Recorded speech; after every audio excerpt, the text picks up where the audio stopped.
मला सांगितलं गेलेलं ना डॉक्टरकडून वगैरे की आता हळूहळू विजन कमी होणार आहे, त्यामुळे तू आता थोडंसं सांभाळून चाल.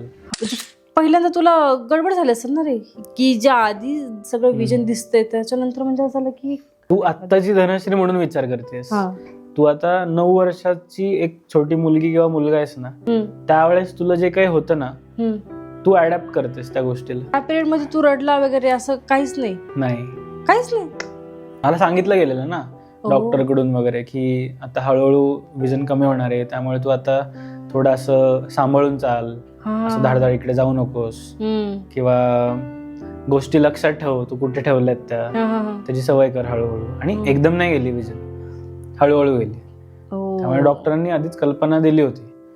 आणि होतं काय त्यावेळेस तुझ्यासाठी सगळ्यात मोठी गोष्ट कुठली असते की मला खेळायला जाता येणार नाही. तुला त्याचं जास्त दुःख होत की मला खेळायला जाता हो, कारण तुला ग्रॅव्हिटीच माहिती नाही ना आयुष्याची. आयुष्य म्हणजे काय असतं.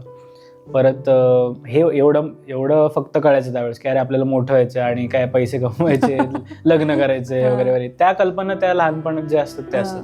पण तुला इन जनरल ग्रॅव्हिटी नाही माहिती ना की न दिसणं म्हणजे ब्लाइंड असणं म्हणजे काय नक्की ऍज अ ग्रोन अप. हे खूप डिफिकल्ट आहे. Being a disabled person and being a child is very easy.